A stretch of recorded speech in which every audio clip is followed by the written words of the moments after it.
Hey guys, Ash here. Just a heads up, this video will contain spoilers for Power Rangers Dino Fury Season 1, so if you don't want to get spoiled because you're keeping up with the US airings and not the international spoilers, this video definitely will contain spoilers, so click off this video while you can if you don't want to get spoiled. But with that said, on with the video, and I hope you guys enjoy it. Holy crap, this season finale of Dino Fury, and the series isn't even done. This is the end of Season 1. We've got another season to go after this, and I'm excited to see where it's going to go next, because this episode was freaking crazy, especially that third act with how crazy it got. So, Power Rangers Dino Fury Episode 21, Void Trap, let's talk about it in this review. But before we do, let's do a quick introduction. Hey there, I'm Ash. Welcome to my channel. I talk about all things Power Rangers. If you like what you see, hit that big red subscribe button if you like this video, enjoy it, and don't forget to turn on notifications so you never miss an update. So, let's talk about this episode, because there's a lot to go over. So, it opens up with the Rangers trying to figure out a plan to find out what Void Knight is up to, because he stole all of Dr. Akana's gear. And their plan is to use Ollie's mum as bait to lure out the bad guys to find out what they're looking for.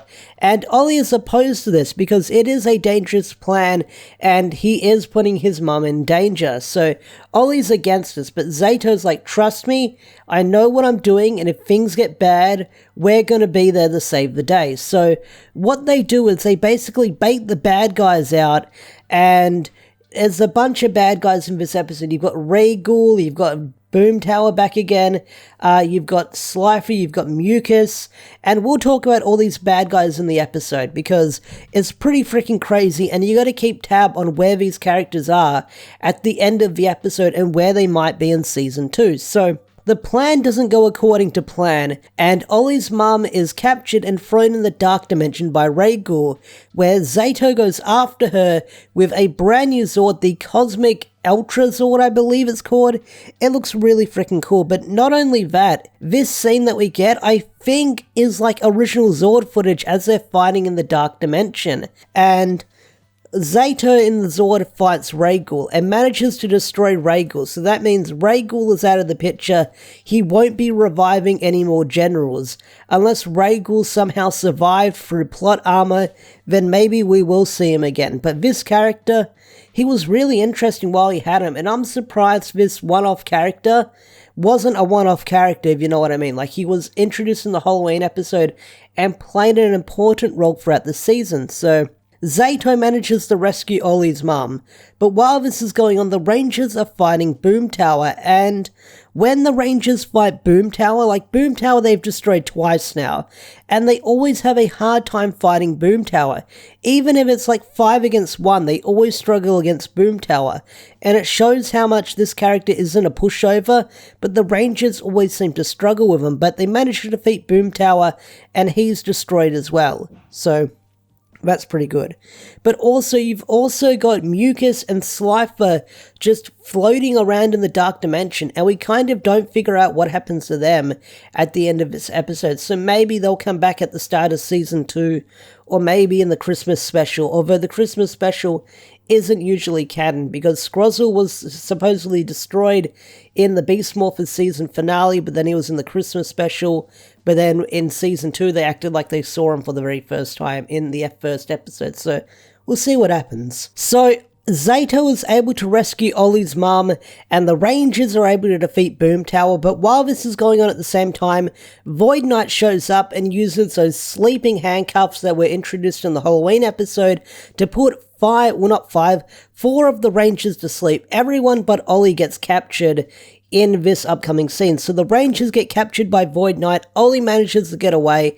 I don't know why Void Knight gave up on trying to capture Ollie, because he kind of rolls out of the way, and that would have left him open to throw those handcuffs on him, because they just magically appear, like they're magically attached to the Rangers when they get thrown at them. Like, they don't even try to deflect them or cut them. They just stand there and just get, like, cuffed by the magical handcuffs. So Ollie manages to get away. And what Void Knight's plan is he's using the Morphin Grid from Dino Henge with the powers of the Ranger to resurrect his dead wife, or dead lover, comatose lover, whatever you want to call it. Dead, alive, comatose.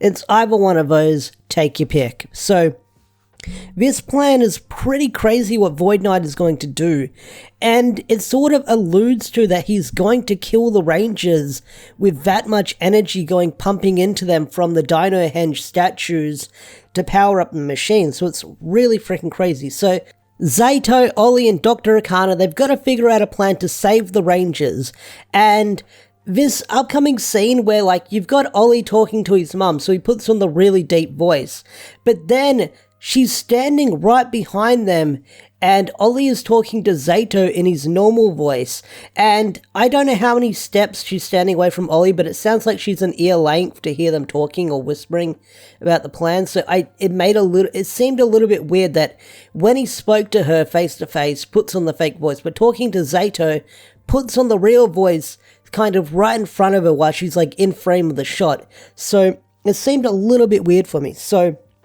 the plan is to destroy the statues so that way they can stop powering up, so Void Knight can stop powering up his machine. And this next scene is freaking crazy. So Zato tries to distract Void Knight and is unsuccessful. Void Knight manages to teleport behind him and puts the cuffs on Zato. Zato's captured, so it's up to Ollie and his mum to save the day. So Ollie's mum decides to distract Void Knight, hits Void Knight with a big frickin' branch or a big frickin' stump of a tree, and Void Knight is a frickin' savage in this episode because he, swats the Doctor away like it's nothing.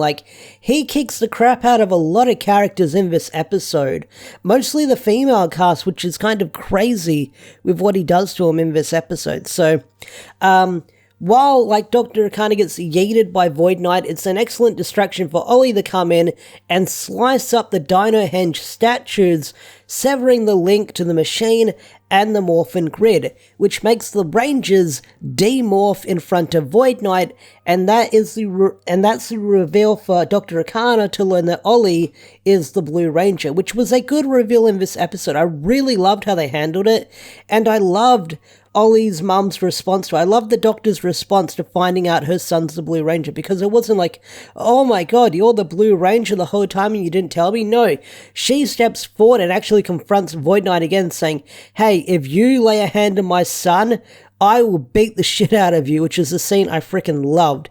So, Void Knight ain't going down without a fight in this episode. He summons several henchmen to fight the Rangers unmorphed in this episode, and it turns into an all-out brawl with some awesome stunt work, some awesome fight choreography in this episode that I freaking loved. It's an amazing unmorphed fight scene in this episode. You've got Amelia facing off with Void Knight, you've got the other Rangers fighting this henchman, and then Izzy's the hero in this episode, where she cuts the machine down and blows it to smithereens. Well, Void Knight sort of blows up with it to smithereens, and it's a freaking crazy ending. So, the machine's destroyed, and it looks like Void Knight is gone for good, but the Rangers don't have their powers.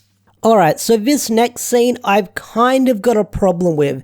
Not a big bone to pick, but it's kind of a small nitpick. So, I would have been perfectly happy if they ended the season with the Rangers not having their powers when the season ended, and they got them back next season or something like that. But they sort of give this big speech saying, hey, once a Ranger, always a Ranger, Knights of Rathcon speech, that thing that they said last episode. And then out of nowhere, the Green Morphin Master appears, the Green Morphin Master, which I'll get to in a bit, and says, your work is not done yet, Rangers, and restores the statues to their original form, making the Rangers have the connection to the Morphin Grid again. So, that seemed kind of like an arse pull, because the Green Morphin Master came out of nowhere and gave the Rangers their powers back. It seemed really weird for me, but I understand where they were going for. They wanted a happy ending with the season. But also the Green Morphin Master, this character, has shown up more than once in the show. more than once. We saw the Green Morphin Master. She was in the Ion flashback who warned him about Lord Zed, and now she's back again. So what's up with the Green Morphin Master? This character seems to be very mysterious and has to be tied to something, because this character, I get the feeling this isn't the last we've seen of the Green Morphin Master, and there's more to this character than we have yet to discover. So the episode kind of ends on a crazy cliffhanger where we cut back to Area 62 at Void Knight's base, and no one's there. Except we then cut back to the secret room where we see the Cryos pod that Void Knight's lover is in, and it's all cracked up, it's battle damaged, it's got the screen cracked, and then the camera slowly pans out, and you see Void Knight's helmet on the ground, battle damaged, and it's a really cool shot. That might be the thumbnail, who knows. And that's where the season ends, that's where the episode ends. It ends with Void Knight may or may not be alive or not, but he's probably going to be alive. So that's where the season ends, and I enjoyed it quite a fair bit. Now this episode, it had a bit of a slow first act, but once we got to the second act and the third act, it ramped up and got really crazy, and I fell in love with it. Not only that, it left so many unanswered questions for us to discover in Season 2, like what happened to Slifer and Mucus. I'm sure we'll see him again. Is Void Knight okay? What's up with Void Knight? Because his armor was destroyed, or like his helmet was battle damaged, and the Cryos pod for his lover was destroyed, so those characters are still around somewhere out there. Well, we know where Void Knight's lover is, still in the pod, but what's up with Void Knight? Are we going to see him in the next season? What's his status? Is he doing well? Who knows? So it left the doors open for a lot of things. Not only that, we've got Lord Zed out there. That was in episode 14. So Power Rangers Dino Fury Season 1 ended on a strong note, and it opened the door for a lot of things that's going to happen in Season 2 that I'm definitely looking forward to, and I can't wait to watch Season 2 when it starts up on Netflix next year. So, what are my overall thoughts on Power Rangers Dino Fury Season 1? I loved it. I loved the cast, I loved the crew, I loved the characters, I loved the story. I loved where it was going ever since the very first episode, and I don't think there was ever a bad episode of Power Rangers Dino Fury. There was maybe some weird episodes, or maybe some episodes that weren't as strong as the other ones, but they weren't as cringy or bad as like a filler episode from Super Ninja Steel or Beast Morphers Season 2. Like, we've had some really strong episodes in Power Rangers Dino Fury, and although some people might call some episodes filler, the filler episodes, or if you want to call them filler episodes, gave characters some character development. And this season is far from over, so I'm excited to see what else is going to happen next moving forward, because there's a lot to uncover and a lot to go on moving forward that I'm really, really excited to see.